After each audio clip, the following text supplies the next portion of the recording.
Café forestal. Sistemas agroforestales multifuncionales como alternativa de gestión y conservación del paisaje. Buenas tardes a todos, es un placer daros la bienvenida a este 16º Café Forestal de este año 2025 que lleva por título Agroforest, sistemas agroforestales multifuncionales como alternativa de gestión y conservación del paisaje. Este Café Forestal es el número 143 desde que comenzamos con esta iniciativa. Los objetivos de hoy que se pretenden alcanzar es el de la identificación y análisis de sistemas agrosilvopastorales de referencia y puntos de gestión estratégica, análisis comparativo de sistemas multifuncionales de gestión, transformación a modelos multifuncionales, elaboración del conjunto de herramientas de medición y evaluación de resultados, participación, networking, formación y transferencia de conocimiento y lo relacionado con la gestión agrupada. Queremos expresar nuestro más sincero agradecimiento a todos vosotros por estar una vez más detrás de la pantalla y de manera especial, como no puede ser de otra manera, a nuestro ponente que nos acompaña en el día de hoy y que paso a presentaros.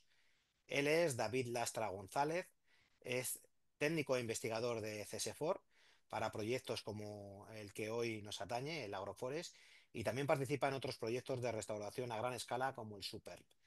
Su labor se centra en la restauración forestal, la gestión de ecosistemas y el manejo de plagas y enfermedades. A continuación, os vamos a explicar cómo se puede interactuar en la jornada de hoy. María Eugenia, lo dejo en tus manos. Gracias, Raúl. Buenas tardes a todos y bueno, una tarde más vamos a utilizar el sistema que venimos usando habitualmente. Utilizaremos el botón de preguntas y respuestas para dirigirnos al ponente, cualquier duda, consulta o cualquier cosilla que os apetezca preguntarle.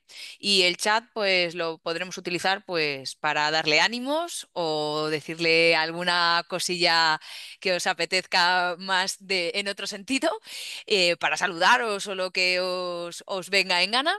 Y nada, también podéis levantar la mano. Acordaros que eso lo utilizaremos, pues eso, en el turno de preguntas ya para el final.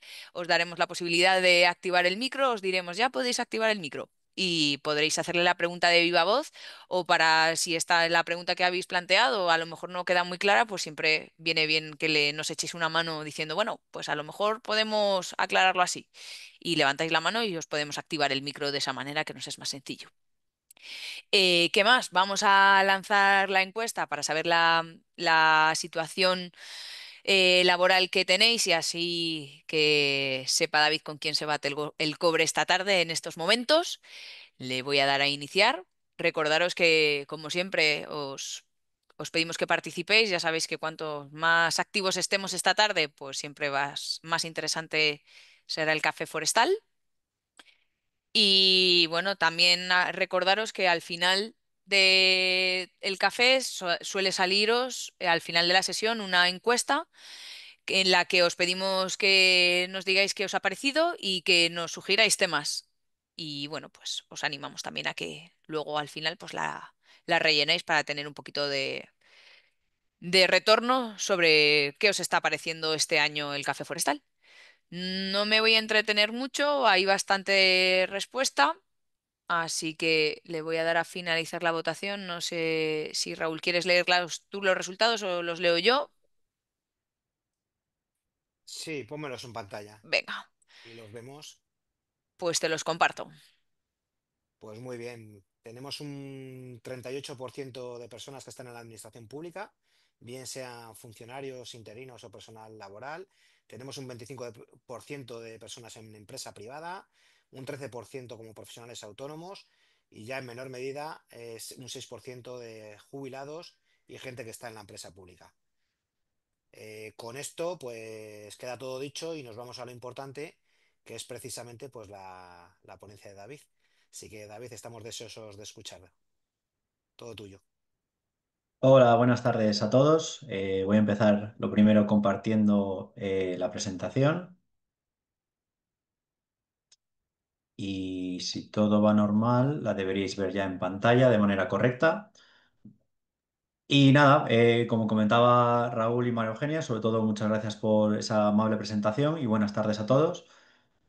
Como pone en pantalla y me imagino que lo habéis hecho conscientemente, voy a hablar sobre el proyecto Agroforest, que ese es el nombre corto, que al final no viene siendo un poco la abreviatura de Sistemas Agroforestales Multifuncionales como alternativa para la gestión y conservación del paisaje.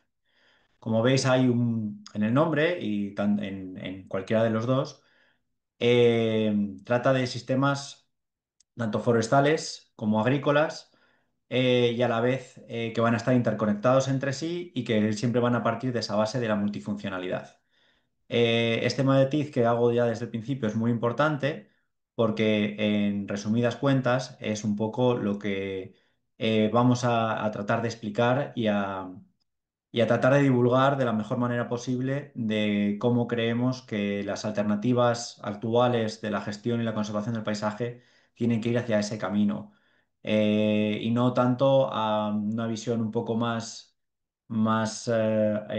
digamos, tradicional sobre distinguir el territorio en base a su uso y no en base a esa multifuncionalidad que hoy en día más se busca, sobre todo porque si no tenemos ciertos tipos de usos de estos sistemas agrícolas, forestales, agroforestales, que nos encontramos en la situación actual, en el que no podemos tener una gestión eficiente o adecuada, dado que tienen unas extensiones tanto muy grandes como muy poco población alrededor que pueda tanto usarlos como gestionarlos.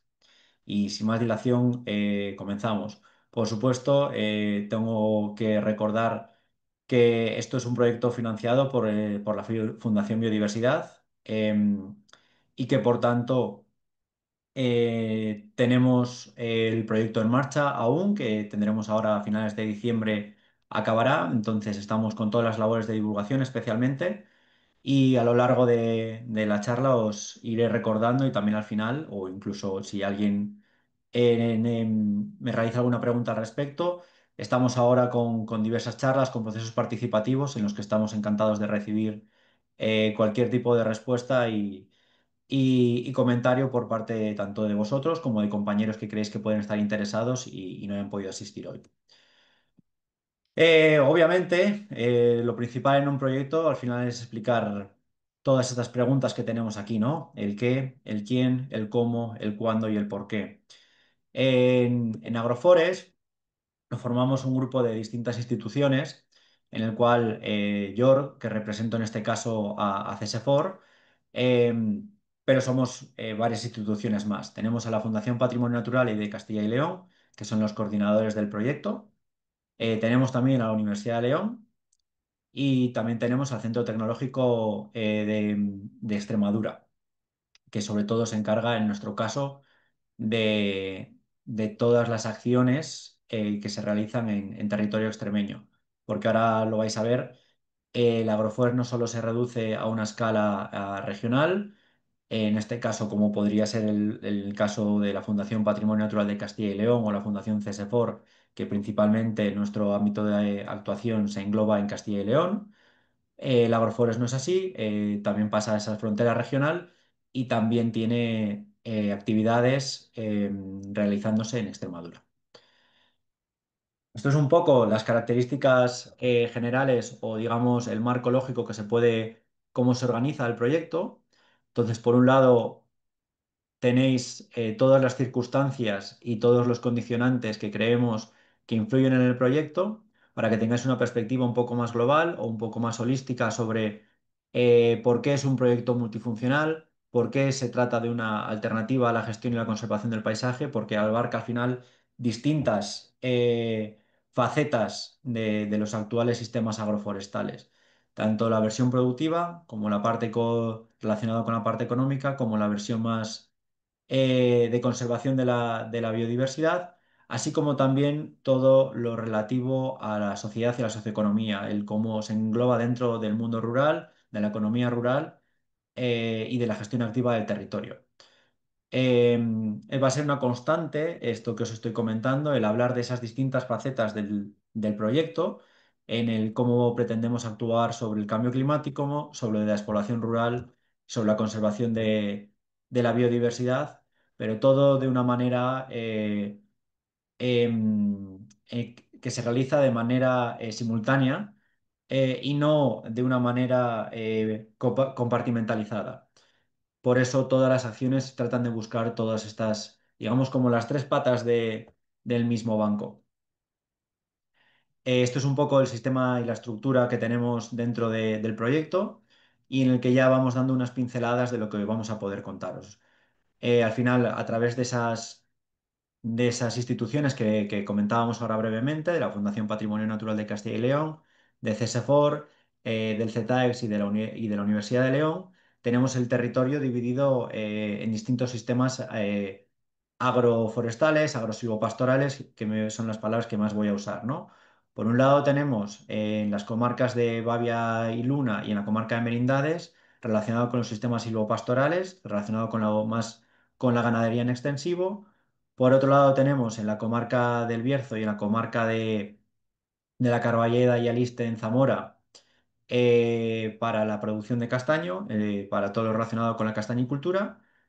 En el caso de los sistemas para resinas, lo tenemos en la zona de Nava de la Asunción. Y por último, en el territorio extremeño ya tenemos todo lo relativo al castaño y al olivar de montaña, dividido en esas dos zonas de la provincia de Cáceres, en las Villuercas y en Sierra de Alta.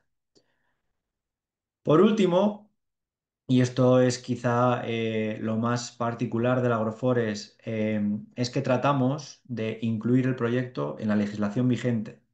Esto es muy importante y creo que es algo que nos puede diferenciar de muchos otros proyectos, tanto financiados como por la Fundación Biodiversidad, como otros proyectos con una similar temática, en el que no se trata de transformar de una manera total lo que un proyecto pretende, porque al final son proyectos limitados en el tiempo y limitados en la financiación. Entonces hay que ser consciente desde el punto base desde el que se parte. En nuestro caso, lo que sí hemos querido hacer desde el momento es tratar de englobarlo con las herramientas ya existentes de la administración para intentar poder que tenga una continuidad más allá del proyecto, que es algo, por ejemplo, es una crítica muy común y sobre todo muy válida que recibimos en muchos sitios en los que realizamos este tipo de charlas, que es ¿y qué pasa cuando acabe el proyecto? ¿Y qué pasará después de todo lo que habéis realizado? ¿Cómo se va a mantener esto? Obviamente eso es algo que por nuestro lado es muy complicado de responder y de que un proyecto se mantenga de manera eterna, porque es algo que en el mundo en el que vivimos es completamente inviable y sería irreal plantear esa posibilidad tanto a los agentes del territorio con los que trabajamos como a nosotros mismos, pensar que es un proyecto que va a ser eterno, y por eso esto que comentamos es muy importante. El usar dentro del marco lógico del proyecto y del planteamiento de base del que partimos, estamos intentando englobar que nuestras acciones tengan un sentido y una especificidad dentro de la legislación vigente que en este caso tenemos en Castilla y León, por ejemplo, ¿no? Eh, Os hablo del Plan Anual de Prevención y Vigilancia y Extinción de Incendios Forestales, en el que ese plan ya se habla de zonas estratégicas de gestión, definidas con eso que comentamos ayer ahora mismo en la pantalla, y las áreas de actuación singularizada. Son unas palabras así un poquito especiales o, si se me permite, quizás rimbombantes, pero con todo el sentido y muy importantes de cara a la implementación de todas estas medidas para hablar de esa multifuncionalidad del territorio. Partiendo de esa base, es como nosotros hemos escogido nuestras zonas de actuación. Y digo esto porque desde el principio hemos partido desde esa organización del territorio en función de las características intrínsecas de cada provincia o en cada comarca en las que está desarrollado el agroforest, y siempre relacionado con estas dos temáticas, con las zonas estratégicas de gestión y con las áreas de actuación singularizada, para establecer zonas prioritarias y para establecer aquellas zonas en las que, debido a las características particulares que tienen, son zonas con unas características especiales en las que hay que tener en cuenta para realizar cualquier tipo de actuación. Siempre teniendo en mente lo que comentábamos, esas tres patas del banco. el tema de los incendios, el tema de la socioeconomía rural y el tema de la conservación de la biodiversidad. Y establecido siempre dentro de esos cuatro tipos de sistemas agrosilvopastorales que hablábamos, ¿no? Esos sistemas silvopastorales relacionados con la ganadería en extensivo, la castañicultura, la resina y el olivar de montaña. Me encanta siempre poner esta foto porque cuando a veces hablo del territorio, de la conservación del paisaje, de la conservación de los recursos disponibles, a veces pensamos en un territorio que cada uno podemos interpretar en nuestra cabeza de una manera particular o específica al territorio que más conocemos. Pero sí que hay una dinámica común y sobre todo en estas zonas de España en las que estamos hablando, en el norte de Extremadura, en Castilla y León, en el que cada vez tenemos una expansión del terreno forestal y una despoblación rural cada vez más flagrante que afecta a grandes extensiones del territorio, conformando un paisaje muy parecido, con las particularidades que puede tener cada territorio, cada comarca, muy parecido a este que tenemos aquí, en el que núcleos muy pequeños de población se encuentran rodeados de una gran masa forestal. Antiguamente ese núcleo podría estar mucho más habitado, pero sobre todo la gente que vivía en él su modo de vida estaba mucho más relacionado con el entorno en el que vivía directamente. Eso ahora mismo ya no es así, sobre todo por el envejecimiento de la población y por las maneras y la distribución del trabajo existente en la mayoría de las zonas en las que todo el mundo necesita moverse para llegar a su lugar de trabajo. Eso implica que todo el territorio alrededor de los núcleos de población se encuentre con, en líneas generales, una carencia de gestión y de aprovechamiento de los recursos disponibles en el entorno inmediato de los núcleos. Y el resultado, en la mayoría de los casos, encontramos un paisaje que, debido a las perturbaciones que sufre, en este caso los incendios en la gran mayoría, nos encontramos con perturbaciones de este tipo, ¿verdad? En el que un antiguo soto de castaños, debido al abandono y la falta de gestión permanente en el tiempo, en el que un día sí hubo, en este caso en particular, por ejemplo, esto si alguien conoce la zona, se encuentra en Argallo del Sil, que también ha sido noticia últimamente porque de nuevo ha vuelto a ocurrir un incendio en esa zona. Esto no es una foto reciente, esto es una foto del 2017, en el que la zona también se vio afectada por un incendio y este antiguo soto de castaños quedó completamente arrasado. Como veis, desde un punto de vista más técnico y desde un punto de vista más de gestión de incendios, pues tenemos ahí una combinación perfecta de distintos grosores de combustible, distintos niveles de combustibilidad y sobre todo esa escalera perfecta de llevar un fuego a copas de una manera inmediata prácticamente si la zona entra en combustibilidad, lo que imposibilita de una manera mucho más grave la extinción de ese incendio. Y esto es un poco de lo que tratamos y de nuevo os remito a pensar en ese triángulo de incendios, socioeconomía, mundo rural y conservación. Porque cada año la superficie que se ve afectada con estas dinámicas de incendios, despoblación rural, degradación de la biodiversidad, cada vez va en aumento. La superficie en la que carecemos de gestión, pues no disminuye ni muchísimo menos. Y sobre todo en aquellas zonas en las que se puede llegar a realizar algún tipo de gestión, es muy complicado mantenerla en el tiempo por todos estos factores que estamos comentando.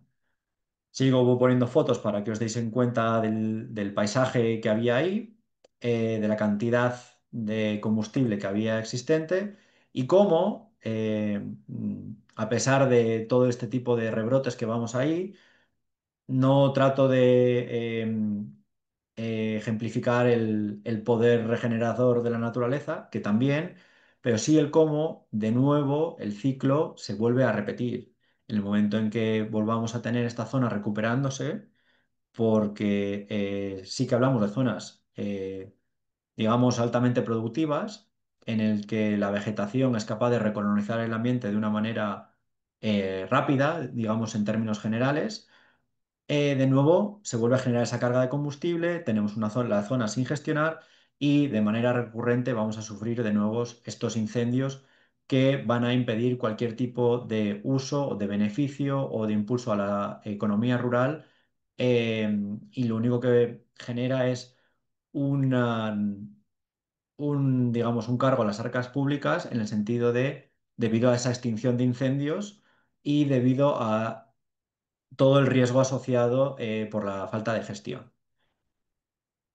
No solo afecta al Soto de Castaños, también afecta a áreas recreativas, también afecta incluso a refugios o otro tipo de infraestructuras en las que ya existen en el entorno y que no solo habla del mundo de la socioeconomía rural, sino también de otro tipo de usos turístico o de usos tradicionales o usos culturales. Al final, todo esto son daños, son recursos que se pierden, tanto de una índole como de otra. Y lo que comentamos, la superficie que tenemos, que necesita de una gestión continua, no deja sino de crecer. Y la población a la que puede acceder o de la que podría depender y beneficiarse de esa gestión no hace nada más que decrecer.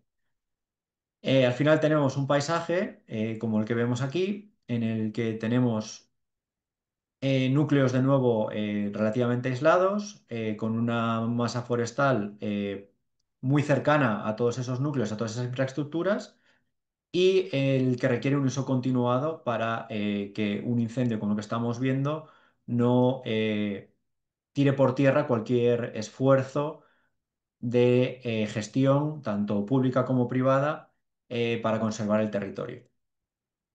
Y por supuesto, algo que me gusta siempre incidir mucho sobre el tema es, y cada vez que las labores de extinción sean cada vez más complicadas, más costosas y con un mayor riesgo también para los equipos de extinción, que es algo sobre lo que me gusta incidir y sobre algo que estamos trabajando mucho en el Agroforest, en el hecho de crear zonas con toda esta gestión que faciliten también las labores de extinción. Como veis a la izquierda, sobre la cabeza de los brigadistas, estamos hablando de que ahí había o existe un soto de castaños y cómo el fuego por el elevado carga de matorral llega hasta esas zonas de usos tradicionales o que todavía permiten unos beneficios económicos a las juntas vecinales o a propietarios privados de zonas del mundo rural. Todo esto lo cuento porque se enmarca, obviamente, dentro de una normativa general. A nivel nacional, por supuesto, la archiconocida y archinombrada Ley de Montes, en el que también hay varios decretos que son muy importantes mencionar y sobre todo, dado la problemática que ha habido en los últimos meses, sobre cómo se coordinan las administraciones entre sí y a su vez cómo Protección Civil también tiene un papel muy relevante en la respuesta ante incendios forestales. Em, Esto también es conviene recordarlo para conocer las capacidades y los recursos disponibles de cada administración y a su vez las obligaciones que tienen los propietarios forestales dentro y durante los episodios de los incendios forestales. Por eso me gusta recordar siempre la normativa en todos los casos. En este caso, ahora mismo en pantalla tenemos normativa específica de Castilla y León y sobre todo os voy a hablar tanto del Infocal, ese decreto 274/99 que tenemos ahí, que es el que explica estas dos zonas que hablábamos antes, esas zonas de gestión singular, áreas de gestión estratégica y zonas de gestión singularizada, y a su vez el último en negrita que tenemos abajo, que son los planes anuales de prevención, vigilancia y extinción de incendios forestales que se publican año a año y que también tienen, obviamente, que es el marco anual que hay que revisar y tener en cuenta para hacer todo este tipo de actuaciones. Dentro de esto, de esta legislación, y ahora me estoy refiriendo también al Infocal y al plan anual que os comentaba ahora mismo, existen estos mapas de riesgo y existen estos distintos mapas que explican cómo hacer esa conservación y esa gestión del territorio que estamos teniendo en cuenta. Esto es muy importante para proyectos como el Agroforest y para cualquier otro tipo de proyecto, para la selección de las áreas sobre las que se van a actuar. Esto es muy importante, sobre todo para establecer digamos, lugares diana en el que nuestras acciones tengan la mayor repercusión posible y este dinero público a través de la Fundación Biodiversidad tenga la mayor repercusión posible, tanto a nivel de la sociedad rural como el impacto en el territorio sobre estos riesgos de incendios forestales que pueden tener las distintas zonas. Como veis, esos mapas hablan de distintos tipos o reflejan distinta información. Tenemos, empezando por la izquierda, esas áreas de peligro en la interfaz agrícola forestal y como veis como hay una clara diferencia en zonas de Castilla y León entre la parte este y la parte oeste, por, digamos, la mayor prominencia agrícola de ciertas zonas sobre otras. Luego tenemos ese mapa de calor sobre la densidad de los puntos de inicio de los incendios forestales relacionado con actividades cinegéticas, es decir, como hay actividades cinegéticas en ciertas zonas que concentran eh, en los riesgos asociados con los incendios forestales y cómo está registrado. En este caso hablamos de la zona norte de Zamora y sobre todo de la zona de La Cabrera y El Bierzo. Y luego, por ejemplo, tenemos los mapas tanto de combustibilidad como de peligro de propagación. Todo eso crea unas zonas específicas con alto riesgo de incendio o de valor estratégico que crean la interfaz urbano-forestal, los corredores biológicos, áreas donde se acumula una gran cantidad de biomasa o donde tenemos unos ecosistemas más frágiles y que por tanto van a requerir de medidas de prevención y gestión muy diferenciadas que siempre, en nuestro caso, han estado asociadas a las particularidades de cada territorio y de los usos tradicionales y la dependencia de la economía rural en cada zona en concreto. Por eso, estos puntos de gestión estratégica que comentábamos antes pretenden cumplir esas dinámicas que estábamos comentando, que faciliten la extinción, que mejoren la seguridad del operativo y que reduzcan la propagación de incendios. Eso es muy importante, ya se ha visto y se ha comprobado. Por poner un poco en contexto temporal, que eso sí que se me ha olvidado comentar, el proyecto Agroforest lleva ya 2 años, está a punto de acabar. Es decir, todo esto que os estoy contando y que ahora mismo puede tener, quizás si cabe, aún más sentido después de la última oleada de incendios en el que hemos aprendido muchas lecciones. Esto es algo que ya estaba previsto, son zonas que ya teníamos reconocidas, implementadas y que ya estaban presentes en la legislación disponible para todo el mundo. Entonces, esas áreas de peligro que tenemos en ese mapa que ponemos ahí, imagen 29, mapas de áreas de peligro de incendios forestales, coincide de una manera bastante buena con la última oleada, por ejemplo, de incendios. Es decir, la información conocida, el mapeado existente y el conocimiento técnico sí es capaz de reconocer dónde tenemos esas áreas de mayor riesgo y dónde podemos prever que existen los mayores problemas relacionados con los incendios forestales. Por imágenes como esta que vemos aquí. Aunque según la pantalla y la gama de colores que tengáis se puede ver un poco así como con neblina, tenéis ahí a media ladera un tractor haciendo labores de desbroce, pero sí que quiero que prestéis atención al tipo de paisaje que tenéis ahí. Al final tenemos la orla forestal en la parte superior y en la parte inferior y como en esa parte media está colonizado completamente por matorral. Y el cómo, por ejemplo, una de las acciones del Agroforest es realizar este tipo de actuaciones que vamos a ver ahora mismo a continuación en esa zona de matorral y que nos, digamos, nos hace de puente y que nos podría llevar el incendio a esas zonas arboladas, complicando las labores forestales. y a su vez el cómo, por ejemplo, complicaría el movimiento tanto de maquinaria como de personal a través de esos, en este caso, escobas y piornos entre esas zonas de media ladera. Por eso es importante reducir esa carga de combustibilidad en esas zonas en las que ya no existe ningún tipo de gestión y el matorral ha ganado territorio y por tanto ha incrementado la combustibilidad de la zona.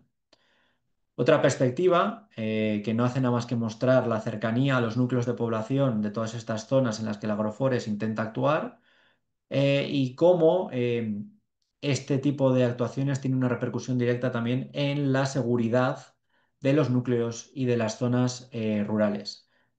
De esta manera, y combinado con el mantenimiento de ciertos usos aún existentes, como esos pequeños frutales, como esas pequeñas zonas de huertas o como esas pequeñas plantaciones localizadas, si creamos esos cinturones de seguridad, esas zonas con menor combustibilidad, esas zonas desbrozadas de matorral y de material altamente inflamable, tanto por restos de madera muerta como gran cantidad de materia fácilmente inflamable, podemos ayudar tanto a la seguridad de las personas como facilitar esas labores. Y a su vez, con el tipo de plantaciones y recuperaciones de antiguas, en este caso en muchos lugares sotos de castaña, cómo podemos ayudar a fijar población, a incrementar la disponibilidad de recursos económicos a la gente que aún vive en el entorno y a las juntas vecinales como una herramienta que pueden también generarles un incentivo económico para que pueda repercutir directamente en el territorio y en el mantenimiento de ese gran territorio forestal que somos ahora mismo incapaces de asumir y de gestionar en su totalidad. Al final eso lo que nos hace es seleccionar áreas concretas y que cada vez intentemos llegar a distintas zonas del territorio. Lo que eso nunca permite es un mantenimiento continuo de toda la superficie forestal debido a esa gran extensión y a ese gran coste sobre juntas vecinales que no pueden asumirlo debido a la gran cantidad de territorio que tienen que asumir, ni de la administración regional eh, debido a que recae toda esa gestión en su totalidad debido a ese poco alcance que llegan a poseer ahora mismo las juntas vecinales, que son grandes poseedoras del territorio, pero sin recursos de gestión. De nuevo, más fotos de paisajes sobre los que estamos planteando las actuaciones, el cómo ese tipo de mantenimiento puede crear zonas de baja combustibilidad, de productividad y de beneficio económico para las zonas rurales. Este tipo de zonas también pretenden, combinado con esa parte de facilitar las labores de extinción con el mantenimiento de infraestructuras, desbroces perimetrales y reducción de carga de combustible, para que las infraestructuras actuales que facilitan las labores de extinción se mantengan y incrementen la seguridad y reduzcan la velocidad de propagación. Más fotos de todo el paisaje que estamos comentando, simplemente es para poner en contexto si en función de la zona que seamos, entendamos las áreas sobre las que está incidiendo el proyecto Agroforest. Los objetivos, pues más o menos ya los hemos esbozado. Al final es mejorar la resiliencia del paisaje frente a estas perturbaciones externas, principalmente los incendios forestales, fomentar y mejorar la conservación de la biodiversidad a través de nuevas plantaciones de recuperación de espacios completamente degradados por los incendios recurrentes y por la falta de cualquier tipo de manejo, incluso por la afección directa de plagas y enfermedades debido a esa falta de gestión y sobre todo actuar de manera directa en el territorio con todos los agentes locales posibles, tanto a través de estableciendo modelos de gestión en el que podamos poner, digamos, a funcionar áreas específicas productivas en las que queden listas para ser explotadas tanto por nuevas personas interesadas en el mundo rural como para personas que ya poseen algún tipo de experiencia directa en el territorio, personas que ya viven en esos núcleos de población que puedan continuar con esa labor o la incrementen, permitiéndoles un mayor beneficio económico y por tanto una mejor calidad de vida para que no tengan que abandonar los núcleos rurales y frenar la despoblación. Y por último, obviamente, hacer una labor de concienciación en todos los niveles, tanto desde los niveles más locales como los niveles relacionados con el tejido empresarial o con los pequeños propietarios, para darles a conocer las distintas posibilidades que se les puede llegar a abrir con proyectos como el Agroforest, tanto a nivel colectivo como a nivel de asociacionismo, en el que puedan permitirse una gestión de mayor territorio debido a ese uso compartido o a ese uso o esa gestión compartida, que les facilite también la conciliación tanto laboral con el mundo, con lo familiar, o incluso que sea un complemento a otro tipo em, de ocupaciones laborales que puedan llegar a tener, al que al final hay que ser conscientes que los sectores de los que estamos hablando, el sector de la ganadería extensiva, el sector de la castañicultura, el sector de la resina o del olivar, en muchos casos son sectores en los que, salvo que sean grandes tenedores de territorio, es muy complicado la subsistencia única a través de esas actividades económicas, y que por tanto esto puede ser un complemento ideal, o a través de esa multifuncionalidad de la que hablamos, pueda repercutir en la mejora de la calidad de vida de todas estas personas interesadas en los sistemas agroforestales. Esto es un poco para que entendáis, pero esto lo vais a ver, y aquella persona que esté mucho más interesada en la parte, digamos, más técnica y estructural y de distribución de la carga de trabajo, lo tenemos todo disponible en nuestra página en agroforest.es, y podéis también, a través de nuestras redes, estar al día de nuestro trabajo eh, más particular, digamos, más de manera diaria. Lo podéis recoger ahí. Quizá lo más novedoso, lo más reseñable ahora mismo que os podemos contar, aparte de ese análisis comparativo entre sistemas, es decir, más adelante lo vais a ver de una manera mucho más clara. Hemos establecido distintos marcos de actuación en el que partimos de zonas completamente degradadas que ya han sufrido esas perturbaciones, y las comparamos con zonas en las que tienen unos indicadores biológicos que consideramos de referencia, y que por tanto lo que pretendemos es que con nuestras actuaciones llevar esas zonas degradadas a esos valores de referencia. Esos valores de los que os comento están realizados a través de la evaluación de la biodiversidad, en la que medimos factores tanto de eh, microbiota del suelo. Tenemos también muestreos para diversidad de artrópodos a través de trampas colocadas en las distintas zonas y en los distintos periodos. Entre esas dos zonas comparativas de referencia y de baja gestión o degradadas. Y también a través de la diversidad tanto de aves como de quirópteros, de murciélagos, para hacer esa comparativa y establecer esa diferencia entre cómo nuestras actuaciones pueden transformar el territorio de unos valores, digamos, más bajos hasta esos marcos de referencia, que es a lo que pretendemos aspirar. Todo ello sin olvidar estas zonas estratégicas para minimizar el impacto de los incendios forestales.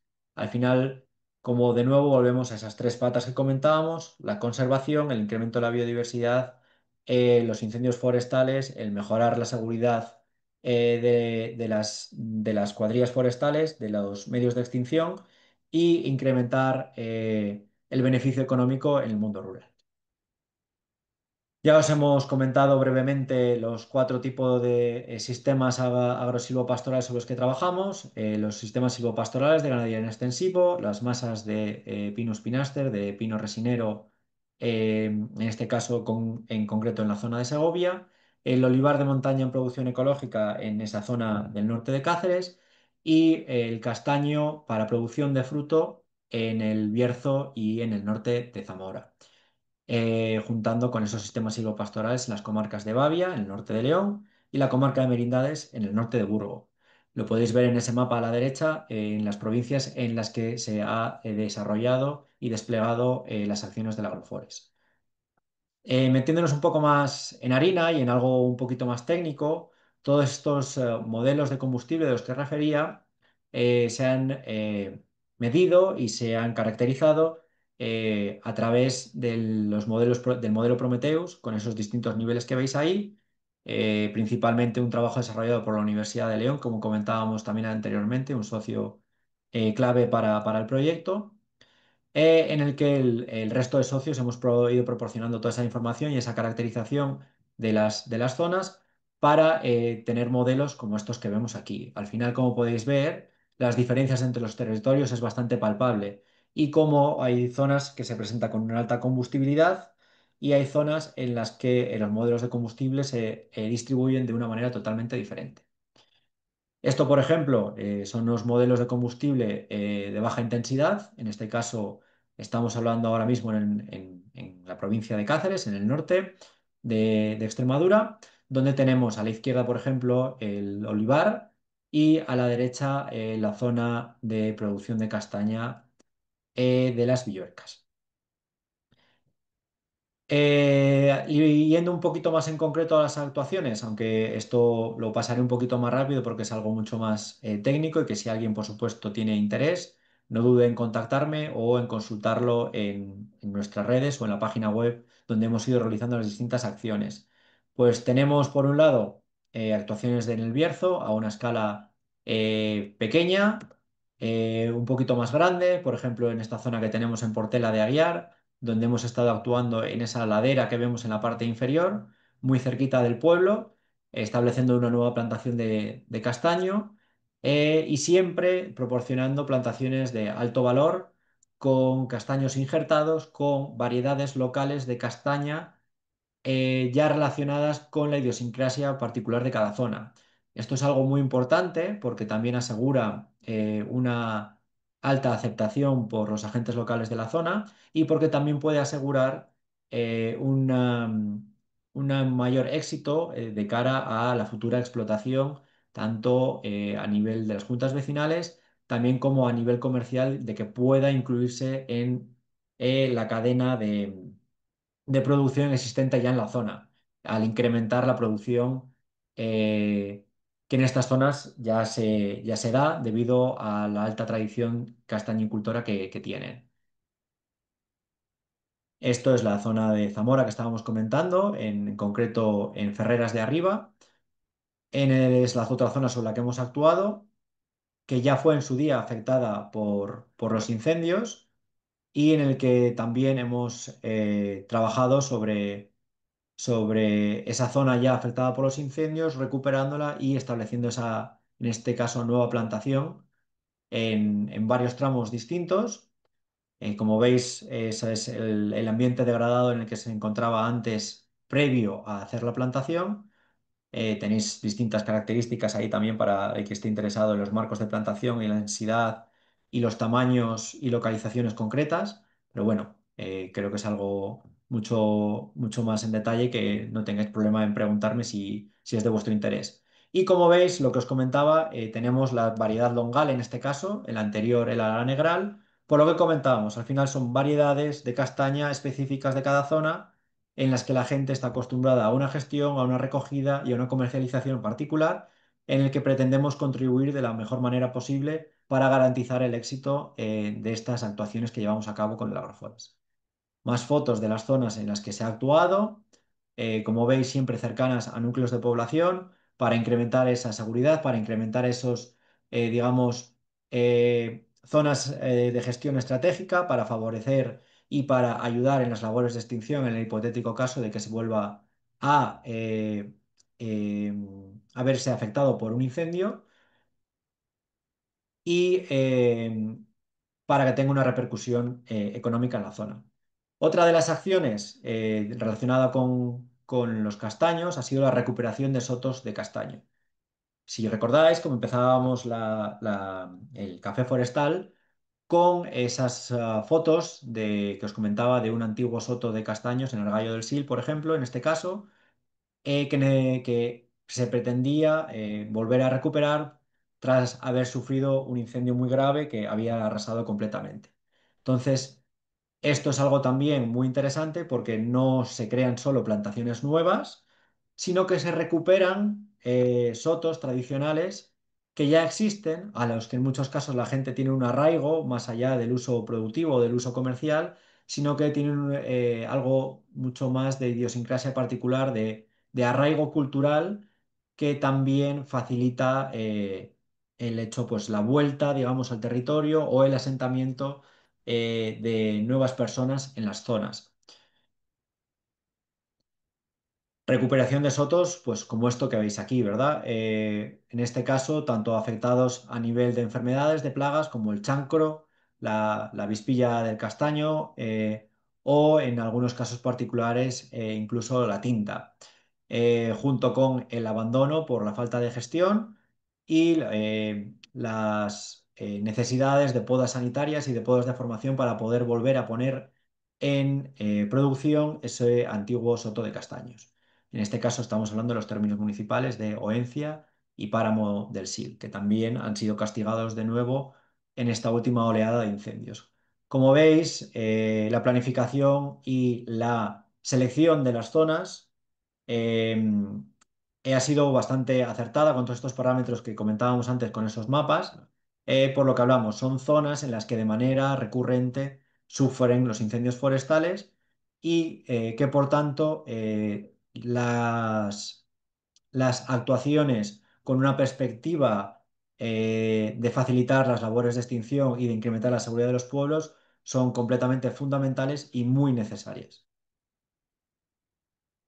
Por supuesto, no solo estamos realizando plantaciones, como comentábamos antes, estamos haciendo desbroces perimetrales, protegiendo sotos de castaños que están ahora mismo en uso, pero que debido a ese abandono del mundo rural, esa fragmentación del territorio en el que muchas veces existen territorios en los que, bien sea por una falta de gestión, por una falta de capacidad de medios, o por distintos otros motivos, se les ayuda a ese mantenimiento concreto, de manera que si ocurre un incendio, la intensidad sea mucho menor y sea mucho más fácil tanto el acceso como el atacar el incendio en esas zonas. Y por supuesto, todo esto que estamos comentando, hacer una transferencia directa en el territorio, desplazándonos allí para explicar estas cosas, tanto a los agentes locales desde el punto de vista de la gobernanza, esas juntas vecinales, esos ayuntamientos, así como también a la población que esté interesada, a todas esas personas que aún quedan y manejan el territorio como buenamente pueden con los recursos que poseen y por supuesto en total cooperación con la administración a nivel regional, tanto con los agentes forestales, en los que nos ayudan de una manera muy visible y muy agradecidos por ello para llegar a alcanzar al máximo número de personas posible, así como también en jornadas públicas en las que tratamos de explicarlo a cualquier persona que esté interesada.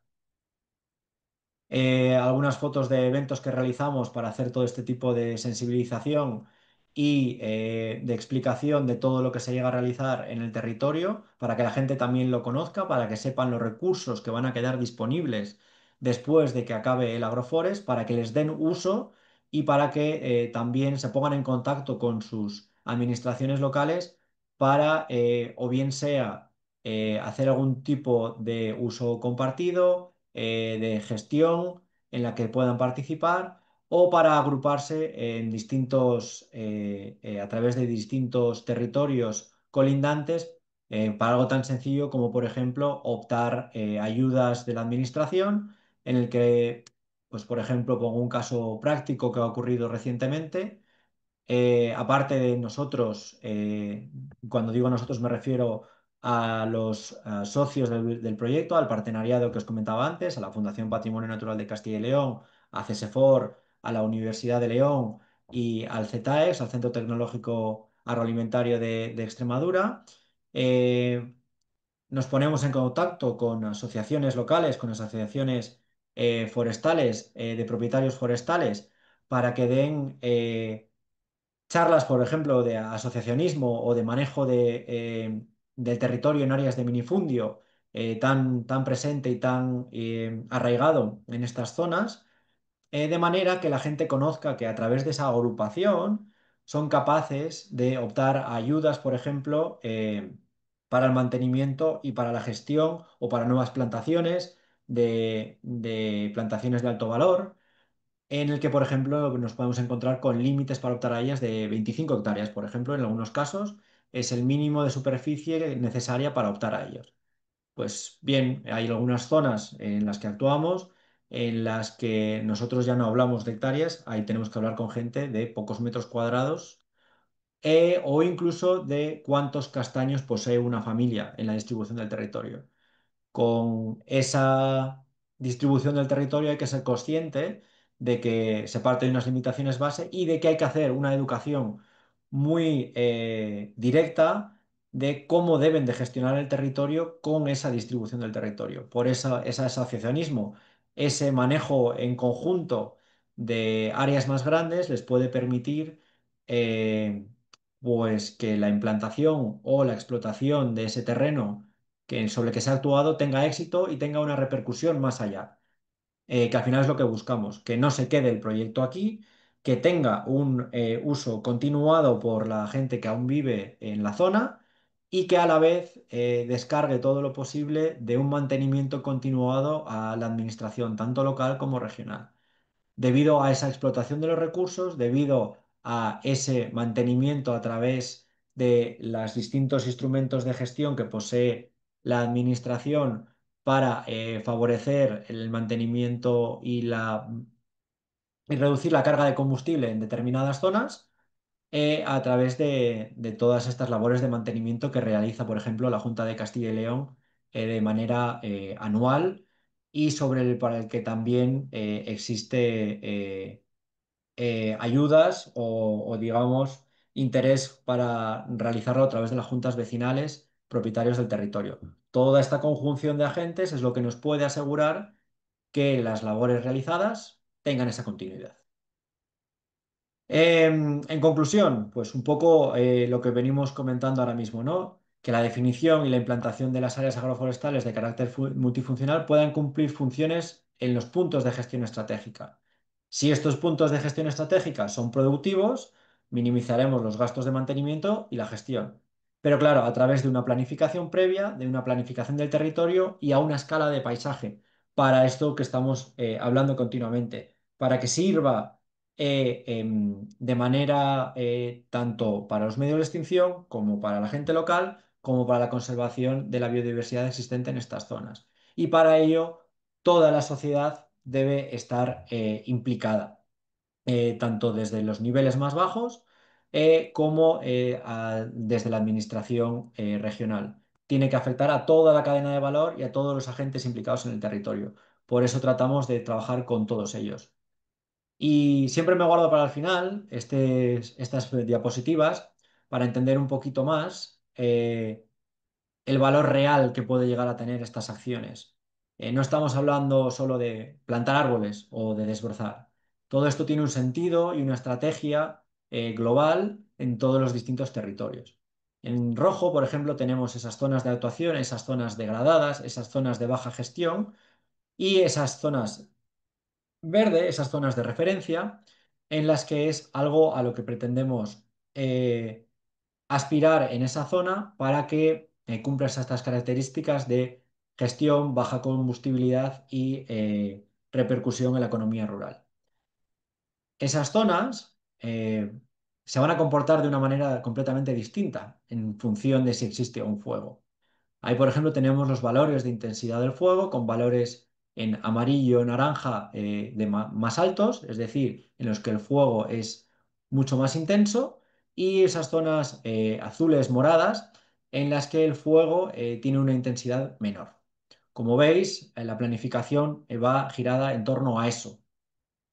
Además, y esto es un valor que me gusta siempre explicar y que es muy fácil de entender a cualquier tipo de persona independientemente del conocimiento técnico en la extinción de incendios que tenga, es la tasa de propagación. Al final es la velocidad por la que se mueve el incendio dentro del territorio. Y estos valores, aunque suenen tan dispares, son capaces de alcanzar esta gran diferencia entre ellos. Tenemos valores altísimos en el de 150 metros por minuto hasta valores en los que el fuego avanza de una manera mucho más despacio. Eh, este es el objetivo, este es el sentido de las actuaciones, de esos desbroces, de esas plantaciones, que podamos incidir sobre la dinámica que sigue o que pudiera llegar a tener un fuego si se declarara en esas zonas sobre las que hemos actuado. Lo mismo, son zonas en concreto, en este caso en Bavia, en esas zonas silvopastorales, en las que pretendemos, a través de acuerdos de gestión con ganaderos locales, a través de acuerdos con las juntas vecinales, para facilitarles la creación de nuevos pastos, para que reducir el riesgo de incendios, reducir esa incidencia de los incendios y que a la vez exista un mantenimiento continuo y a lo largo que puedan tener un uso estratégico de cara a los núcleos de población existentes en la zona. De nuevo, los valores, qué decir, son bastante obvios. La gran diferencia de las actuaciones, el sentido que tiene poder actuar sobre esas zonas, porque podemos llegar a reducir 10 veces la intensidad del fuego declarada en esas áreas. Eso es algo que a todas luces es muy interesante y que puede marcar la diferencia entre un juego completamente descontrolado o marcar la seguridad de los brigadistas trabajando en ellas. En este caso, la tasa de propagación por el tipo de zona que era es mucho menos llamativa que la anterior, por ejemplo, pero aún así vemos diferencias más que notables en la velocidad que puede llegar a la velocidad que puede llegar a haber de diferencia entre un lugar de lo que consideramos de referencia y lo que consideramos degradado. Sigo pasando fotos de las mismas dinámicas, en este caso ya es la comarca de Merindades, con el mismo tipo de sistema, lo que comentábamos, ganadería en extensivo, facilitar los pastos, reducir el riesgo de incendios y la incidencia de los incendios en la zona y ampliar las zonas de protección alrededor de los pueblos en base a esos mapas de riesgo ya conocidos debido a esas zonas más inflamables con mayor carga de combustible o que por la orografía del terreno, el relieve y las condiciones naturales pueden cambiar la dinámica del fuego y volverla más peligrosa tanto para los medios de extinción como para los núcleos de población existentes en la zona. De nuevo, como veis, es muy importante prestar atención a todo este tipo de caracterización porque marca la diferencia entre una actuación bien realizada, con sentido y con continuidad en el tiempo, asegurando estos valores que comentábamos de esas tres vertientes que siempre persigue el proyecto para cualquier actuación. De nuevo, una foto muy ejemplificante de la diferencia de comportamiento y del por qué las áreas de actuación han sido escogidas. Una imagen de satélite entre las distintas zonas para que veáis las distribuciones y de nuevo la diferencia en las velocidades e intensidades del fuego. Lo mismo ocurre en zonas, en este caso ya en Segovia, recordemos en este caso sobre pino resinero y de nuevo la diferencia en los números sobre tanto intensidad como tasa de propagación. En este caso, por ejemplo, es una zona que, como ocurre en el Bierzo, es de recuperación en el sentido de ya existe un uso continuado y sobre todo tradicional del aprovechamiento en cuestión, en este caso de resina, en el Bierzo de Castaña. Vemos una ordenación del territorio completamente establecida, ya desarrollada, con larga tradición. No olvidemos, por ejemplo, ahí al norte tenemos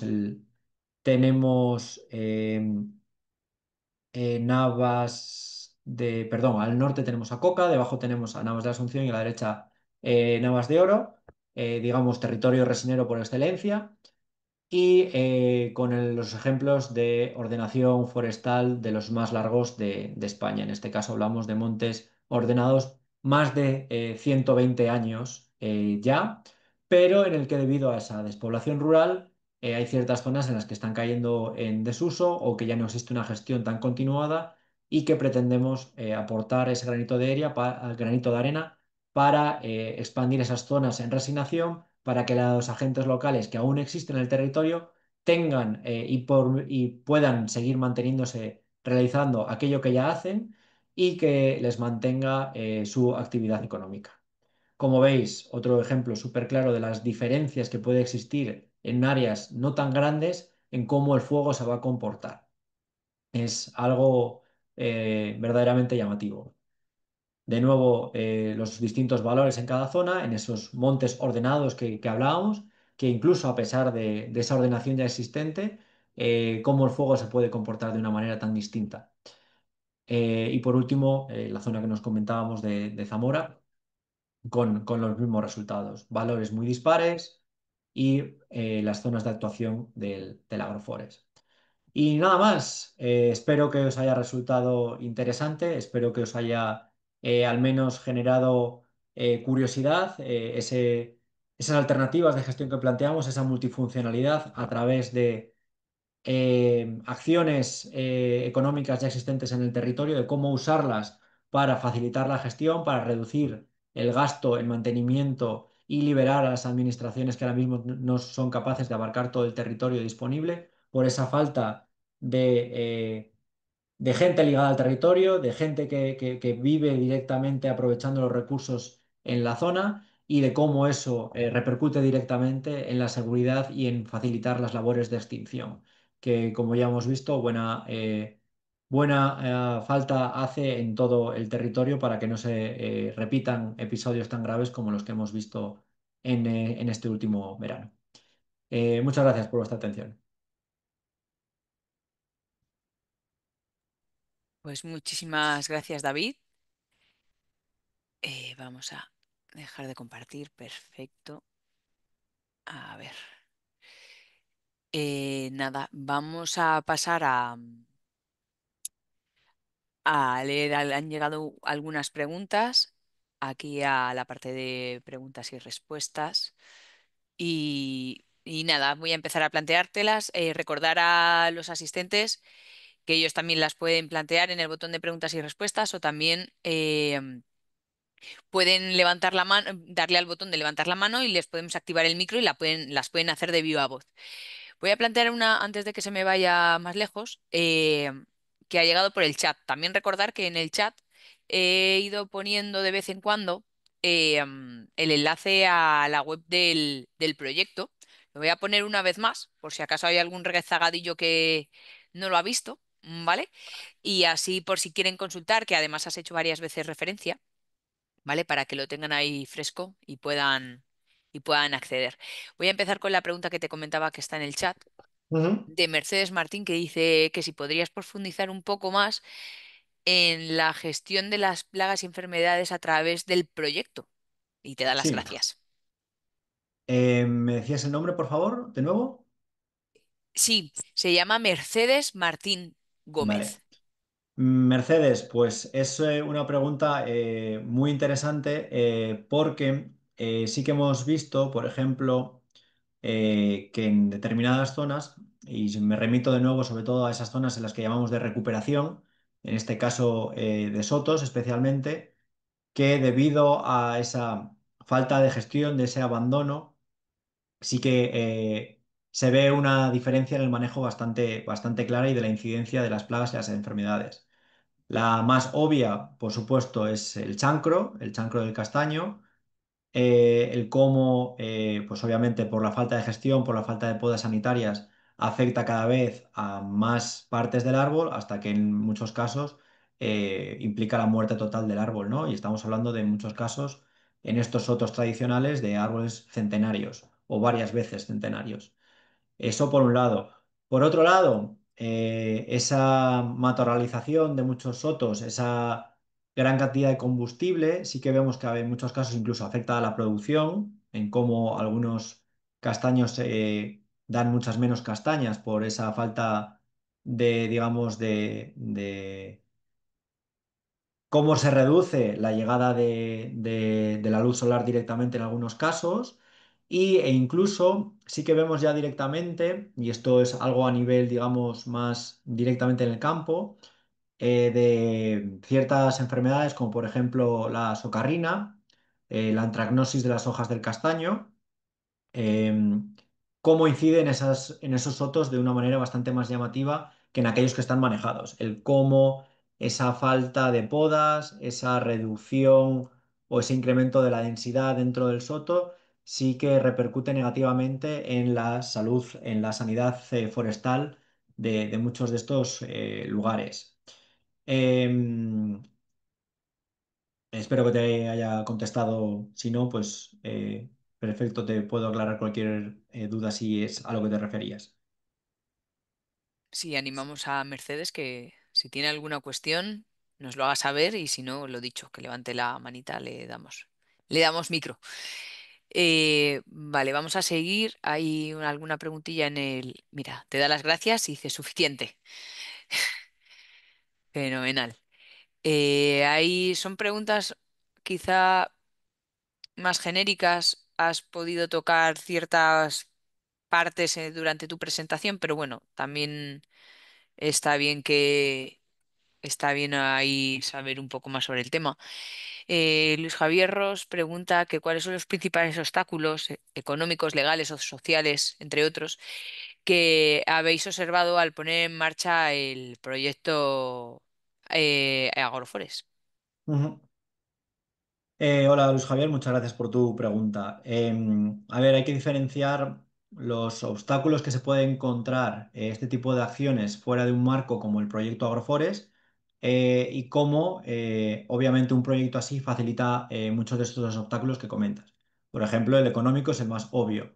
Al final partimos con una financiación ya adquirida para realizar el proyecto y ya planificada en el que nosotros tenemos dimensionadas las actividades que podemos llevar a cabo. Por eso veis el tamaño de actuaciones que existe, en algunos casos de pequeños números de hectáreas, en el caso de plantaciones, por eso que hablábamos que tenemos unos altos costes, por ejemplo, tanto de preparación del terreno como un coste de planta por esas plantas injertadas con variedades locales. Obviamente incrementa mucho los costes y tenemos que reducir la extensión o viceversa. Hay otras zonas en las que podemos actuar de una manera mucho más amplia, pues por ejemplo en las zonas silvopastorales en las que podemos realizar grandes extensiones de desbroces de varios cientos de hectáreas. Depende, eso, pero al final es algo planificado a conciencia y que no consideramos un obstáculo porque ya formaba parte de nuestra planificación.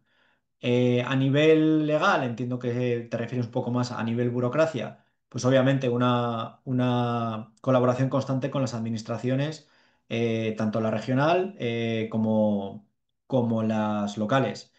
Sí es cierto que con las administraciones locales hablar de algo de manera genérica pues es bastante complicado, pero sí que te puedo poner casos concretos, por ejemplo, en el que hemos tenido que cambiar actuaciones porque después de tener un acuerdo con juntas vecinales, pues luego ciertos permisos se demoran en el tiempo, tienes la planta comprada, la planta no puede estar esperando eternamente a ser plantada y tenemos que modificar zonas o trasladarlas a otras zonas casi de manera eh, muy, muy urgente porque no conseguimos tener el acceso al territorio como estaba planificado. Eso sí que ha ocurrido alguna vez y que sí que es algo que en algunos casos es problemático y que da bastante pena porque al final es una inversión que pierde un territorio a nivel local.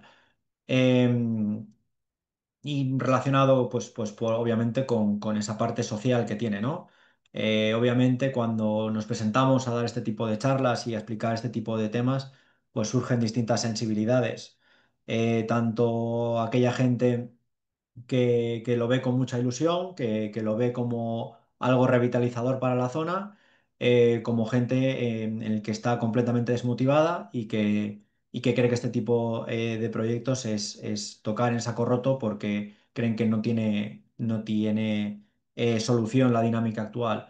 Bueno, pues al final de lo que tratamos es precisamente de demostrar que sí hay alternativas, de que sí hay opciones y que obviamente todo empieza por empezar a hacer este tipo de actuaciones directas y con un sentido y con una planificación. Mira, estaban preguntando por el chat Isabel Camao, dice que en relación con la población de los pueblos limítrofes, que qué reacción tienen los pueblos limítrofes ante las actuaciones del proyecto. Yo creo que Ujú. va todo un poco así relacionado, que quizá, pues que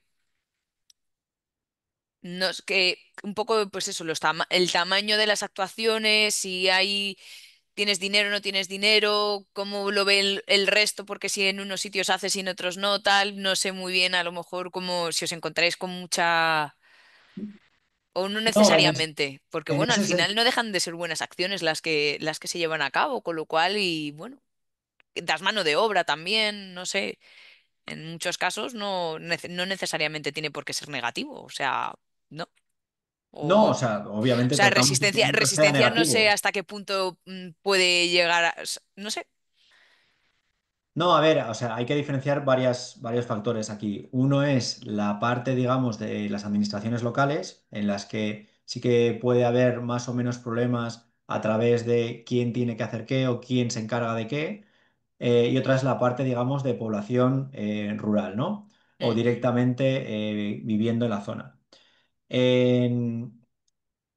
No hemos encontrado ningún tipo de reticencia, por ejemplo, a nivel de poblaciones locales relacionado con el proyecto. Por esto que comentábamos, al final está mal que lo diga yo, pero hemos intentado hilar muy fino en las actuaciones, es decir, en cada zona adaptarte al tipo de uso local que existe, pues eso, en el caso de las zonas eminentemente ganaderas, ayudando a los desbroces, ayudando a generar pastos, en zonas en las que ya existe un acuerdo previo o existe una comunicación en las que ya sabes que va a haber una respuesta favorable o a través de las castañas con esos injertos directamente con variedades locales de la zona para que la gente comprenda que es algo para ellos, que no es un castaño bravo de un vivero sin más en el que simplemente tú vienes a poner un árbol y te vas. No, se trata justo de lo contrario, de que haya un incentivo, de que haya una relación con la zona y de que haya un arraigo total de las actuaciones. Además, lo que comentaba María Eugenia, incidimos mucho también en la medida de lo posible y en función de las capacidades existentes en la zona en la contratación local para las acciones, tanto desde las preparaciones del terreno como de personal especializado en, si no puedes en el pueblo en concreto, al menos de la zona, lo que te va a ayudar también mucho a una mayor implicación social, a que haya un mayor boca a boca y a que no sea un foráneo viniendo a hacer cosas al pueblo. Eso es un poco lo que hemos incidido mucho dentro del proyecto. También has comentado además que hacíais mucho proyecto de divulgación, con lo que entiendo que además eso colaborará a que no solo en el propio pueblo, sino alrededores, pues el boca a boca funcione y las acciones divulgativas siempre suelen tener bastante efecto. Siempre los haters siempre los encuentras, pero bueno, al final no deja de haber. A ver, es algo muy llamativo y que hay que tener en cuenta que a pesar de que los proyectos de la Fundación Biodiversidad tienen unos indicadores y unas, digamos, parámetros que cumplir y inciden mucho en este tema de comunicación, redes sociales, alcance.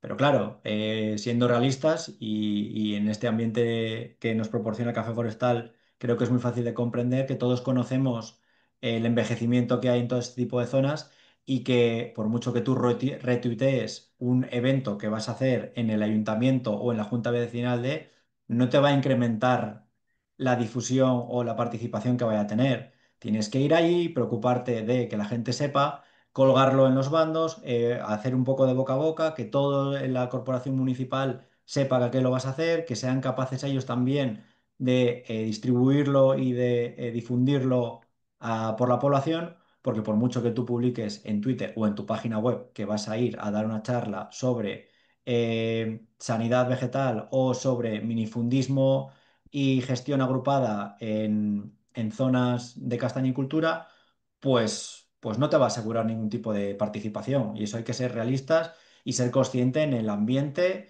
y en las zonas en las que trabajamos. Está claro. está claro. Vamos a seguir, que parece que se está animando la cosa. Y mira, Raúl Arnaiz te dice, dentro del proyecto que está incluido la obligatoriedad o el fomento de las zonas desbrozadas está incluido dentro de las zonas desbrozadas para un pastoreo extensivo, siendo clave para poder mantener las actuaciones en el tiempo y además dando más superficie aprovechable para el ganado. ¿Esto se aplica en Cantabria? Entiendo que cuando dice que esto se aplica en Cantabria, quiere decir que es un paisano mío, o sea que saludos también, porque yo también soy de Cantabria. Entiendo lo que dices, pero hay que establecer aquí un pequeño matiz. Al final somos, en este caso CESEFOR o la Fundación Patrimonio Natural, no somos administración, no tenemos ninguna potestad de obligar a nadie a hacer nada. Eso siempre hay que tenerlo en cuenta. Pero sí, sí que intentamos firmar todos los acuerdos posibles de gestión con los distintos agentes locales para asegurar en el tiempo esas actuaciones. Y obviamente es lo que pretendemos y por eso hacemos esa labor de ir al territorio, explicar y que todas aquellas personas que ya están usando el territorio conozcan de las acciones y hacerlas en colaboración con ellos para mantener ese uso en el tiempo. Y obviamente hacemos esos acuerdos de gestión y es parte, por ejemplo, del diseño del proyecto, esos acuerdos de gestión, pero no hay que olvidar que si luego los incumplen, nosotros no podemos hacer nada. Entonces, al final es una cuestión de voluntad, una cuestión de compromiso y de responsabilidad de los agentes locales. Perfecto. No sé si, mira, está haciendo una observación. Sé, yo también soy de allí y me he dedicado mucho tiempo a desbroces ganaderos. O sea que yo creo que también iba ahí un poco por lo que estabas comentando. Vale, de todas formas, Raúl, si tienes algo que así que quieras observar o que quieras decir, pues nos dices, levantas la mano y yo creo que a lo mejor puedes hacer la aclaración de viva voz, que es como más sencillo que escribir, o si no, a lo mejor te resulta más sencillo escribirlo por el chat, que lo del preguntas y respuestas suele ser más complicado escribir. Hay algunas preguntas en cuanto a tema de los usos del suelo. Dice que te lo has explicado estupendo, así que aclarado queda. Eh, entonces, vamos a ello. Dice Mercedes, vuelve con el tema, ¿vale? Hay una con un tema de... Bueno, voy a empezar. Lucía Casas dice, ¿cómo se gestionan los conflictos o posibles tensiones entre los distintos usos del suelo? Por ejemplo, entre la producción agrícola, la conservación, el pastoreo, la protección frente a los incendios. Hola Lucía, gracias por tu pregunta. Pues justo el punto del agroforest es ese que comentas, el hecho de que no haya conflictos entre sí, de que las actuaciones estén diseñadas para que sirva para todo este tipo de cosas a la vez.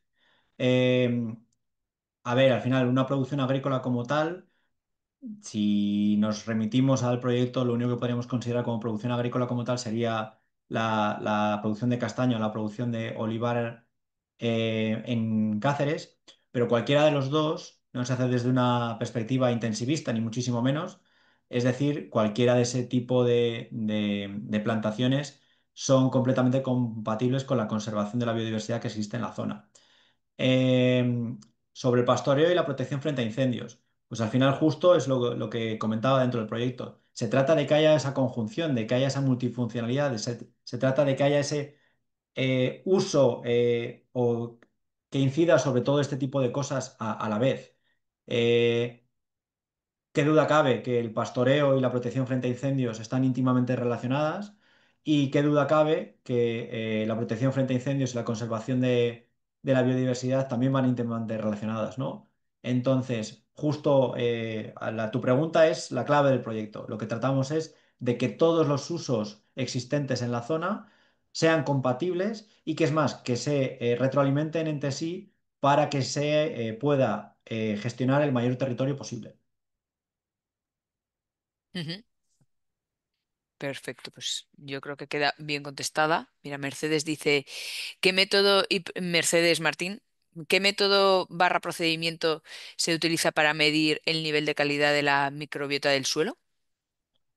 Para la microbiota del suelo, hacemos directamente, hacemos una recogida de material del suelo y hacemos metataxonomía. Es decir, hacemos secuenciación de nueva generación en el que evaluamos los distintos taxones y las distintas funcionalidades de esos taxones presentes en el suelo. Con lo cual, lo que podemos hacer es ver esa diferenciación entre tanto a nivel de diversidad, a nivel de especies, por un lado, en el caso de que podamos llegar a estas especies, que a veces que no es tan complicado y nos tenemos que quedar con la información más a nivel de género o familia para ciertos grupos taxonómicos, y también a nivel de funcionalidad, es decir, el tipo de comunidades de hongos y bacterias que tenemos en el suelo.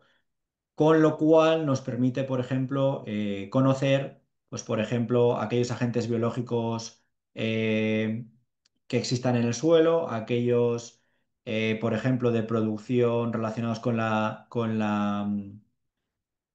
la producción de setas que existan en la zona y también cómo ligarlo a las actuaciones, no solo a las actuaciones, sino a los distintos usos ya existentes en la zona. Y es algo bastante interesante que requiere de un montonazo de horas de trabajo y de análisis y lo que sin duda tenemos todavía curro por analizar y sacar las conclusiones de todas las zonas que hemos analizado. Pero en breve y respondiendo a tu pregunta, a través de metataxonomía. Claro, porque así además, como dices, es otro producto más de aprovechamiento que podéis implementar con el tema de la micología y todas estas Claro, cosas. y conocer las posibilidades que existen en cada zona Ujú, y al final no deja de estar también muy relacionado y CESAFOR está muy interesado en ello con programas como el Micocil que gestionamos mm, directamente y que tan buen acogida tiene en Castilla y León y que es algo que va directamente ligado con el Agroforest también. Al final está teniendo una repercusión y esto es algo completamente ya real y que está ocurriendo cada año tras año. Por eso la superficie de micocil está incrementando a unos niveles bestiales a través de los permisos, que tiene una repercusión directa en el territorio y en las personas locales, y cómo a su vez tampoco está influyendo de manera negativa en aquellas personas que ya tenían ese arraigo de la cultura de ir a por setas, el cómo el territorio gestionado no está afectando negativamente a ese uso ya existente, sino que está regulando aquel para que tenga un beneficio económico directo en aquellas zonas que tienen ese recurso presente. ujú. Sí, hemos tenido algún café forestal relacionado y la verdad es que es un proyectazo y yo creo que además se ve el beneficio que tiene que eso esté regulado frente a otros sitios en los que esto no se gestiona de ninguna manera. Que ha conseguido mantenerse en el tiempo y que año tras año está funcionando cada vez mejor. Y el compromiso de la gente y cómo la gente ve que realmente ahí esa economía circular es realmente una economía circular que beneficia a todos, no es una cuestión de una mera regulación pura y dura, sino Correcto, que tiene correcto. un No es sentido. regular por regular, Mm, es hacer una regulación para que un aprovechamiento tenga más incidencia en el territorio de manera concreta. sí, totalmente. Pues si alguien más se apunta, que aproveche que tenemos aquí a David a tope con la escopeta cargada de respuestas. Te voy a lanzar la última, que estaba relacionada también con el tema que ha planteado Mercedes, que dice Luis Javier, dice, ¿hay ejemplos de estudios de seguimiento que muestren las mejoras de biodiversidad, calidad de suelo, retención de carbono o estabilidad hídrica tras la implantación de agroforest? Hola Luis Javier, creo que has hecho una pregunta antes, Sí. entonces sí, continuamos con el tema. Muchas gracias por el interés. Sí, por supuesto. Lo que pasa es que agrupar todo eso que me comentas ahí en estudios concretos, no hay un estudio que trate todo eso a la vez, ni muchísimo menos, pero sí de maneras concretas y por separado, ¿no? Sí, se sabe, por ejemplo, de una manera, pues vamos a poner ejemplos prácticos sencillos, que el manejo, por ejemplo, de los otros tradicionales de castaños, es un manejo mucho más sostenible para la calidad del suelo, tanto a nivel físico como a nivel químico y de diversidad biológica. ¿Esto por qué es así? Pues por la ausencia, por ejemplo, de gradeos continuos anuales, por ejemplo, en aquellos producción de castaños más intensivas, por la falta de usos de herbicidas y de otro tipo de químicos relacionados con o que inciden directamente sobre la diversidad biológica del suelo, que a su vez están muy, muy, muy relacionados con lo que comentábamos antes de la metataxonomía y de las funcionalidades que puede llegar a tener el suelo. Por ejemplo, algo súper importante. Tenemos ciertos géneros de bacterias, por ejemplo, tenemos el caso de Tricoderma, en el que la presencia de estos microorganismos es capaz de combatir o de al menos servir de, vamos a llamarlo, defensa o de aumento de la sanidad vegetal de la zona, porque tienen efectos inhibidores contra otro tipo de patógenos que sí afectan al castaño. Estamos pensando, pues, por ejemplo, en el caso de tinta, por ejemplo, en el caso de Phytophthora, o como por ejemplo ciertas labores de mantenimiento pueden tener una repercusión directa con el manejo de otro tipo de plagas, sin ir más lejos. Vamos a pensar en la archiconocida avispilla del castaño. Como veis, tengo tendencia a hablar del castaño porque es de lo que más conozco, ¿eh? No es porque quiera favorecer a una zona más que otra, sino es de lo que más conozco y por tanto de lo que más cómodo o creo que os puedo aportar de una manera mucho más veraz. Em, Hay determinado tipo de gestión para la avispilla del castaño, en el que una vez que se inicia un tratamiento biológico, como por ejemplo la suelta de Torimus sinensis, que es una avispilla que es un parasitoide que, digamos, rompe el ciclo biológico, el ciclo de reproducción de la avispilla del castaño, en el que si tenemos un tipo de gestión no adaptada a la conservación de la biodiversidad, a un tipo de manejo consciente con las buenas prácticas, lo que hacemos es reducir la presencia del parasitoide que nosotros mismos hemos pagado para liberar en el territorio. Estamos hablando, por ejemplo, de cuándo retirar ramas o cuándo realizar las podas o cuándo o hacer la retirada de ciertos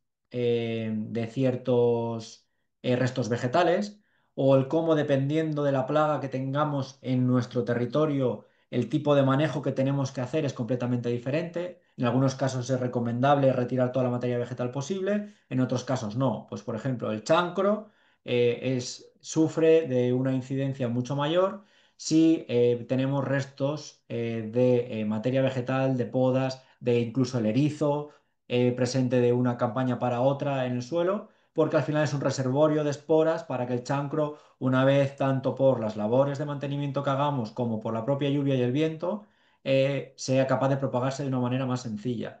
En cambio, con la presencia de avispilla del castaño sí que es completamente recomendable dejar restos de las podas en la zona porque es un reservorio del parasitoide de Torimus sinensis. Como veis, al final el manejo y la gestión es muy importante actualmente. No vale el pensar que la naturaleza es sabia y todo se va a curar de una manera sola o automática. Tenemos que gestionar el territorio, gestionarlo de una manera correcta y con el conocimiento local y adaptado a los usos tradicionales que existen. Entonces, por eso es muy importante todos estos parámetros que estamos estudiando, la calidad del suelo, la retención de carbono, la estabilidad hídrica, porque en función de cada zona tenemos que adaptar las acciones a todos estos parámetros en función del riesgo que tenga cada uno. No vale de nada hacer una estabilidad hídrica en una zona, vamos a decir, plana, en contraste con una zona con grandes pendientes. Obviamente la estabilidad hídrica va a ser completamente distinta. Por eso es muy importante el hacer actuaciones muy precisas, muy locales y muy dirigidas a las zonas en concreto. Fenomenal. Yo creo que ha quedado bastante claro. Pues nada, si nadie más se anima a hacerte ninguna pregunta, vamos a dar por finalizado nuestro café forestal de hoy, que ha estado súper interesante. La verdad que tenéis un proyectazo en marcha que cuando terminéis va a estar súper interesante terminar de ver los resultados y conclusiones que vais a tener. Eh, Nada, decimos a la gente que le echen un vistazo. Nos has comentado que teníais un vídeo que al final no hemos puesto por cuestiones logísticas para no volver locos a la gente, pero que les invitamos a que visiten la página. No sé si tú les quieres dar alguna indicación por si acaso alguien se anima Sí, a que una, bichen.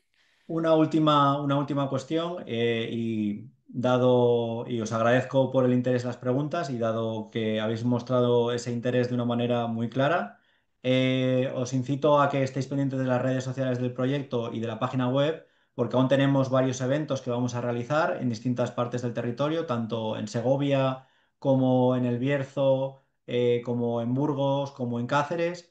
En función de donde os resulte más accesible, estáis todos invitados. Y simplemente eso, en nuestras redes, en el próximo mes y medio vamos a realizar varios eventos.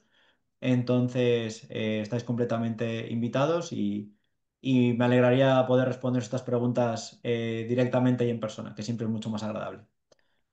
Pues nada, David, ha sido un placer poder contar contigo. Ha sido súper interesante y se nota que controlas un montón. Te dan las gracias por el chat, que les ha parecido muy interesante tanto lo que nos has contado como el proyecto en sí. Emplazar lo que has dicho, emplazar a la gente a que sigan las redes. Si no les gustan las redes, que hay gente que prefiere desconectar, que se vaya directamente a la página web, que yo he estado echándole un vistazo profundo y vais poniendo, tenéis un calendario en la parte de abajo y vais poniendo las cositas que entras, lo ves, dices ahí, ah, mira, esto está aquí, pum, entras y así sabes dónde y cuándo tienes que ir. Y nada, emplazamos a la gente a que la semana que viene no tendremos café, hacemos un descanso porque el sábado de la semana que viene es San Francisco, el patrón de los forestales, con lo cual no tendremos por descanso, cogemos ahí un pequeño descanso vacacional, pero volvemos el día 9 con un café forestal, cambiamos totalmente de asunto, nos vamos a responsabilidad social corporativa, explotando explorando su impacto y sus beneficios en el mundo empresarial. Y nada, lo dicho, reitero, te damos las gracias. Y Muchas nada, chicos, gracias. responder la encuesta para que así David sepa si os ha parecido interesante o no, darnos ideas de lo que os apetece escuchar en los próximos cafés forestales y nos vemos. Nada, hasta luego. Hasta luego, gracias. Buena tarde, adiós.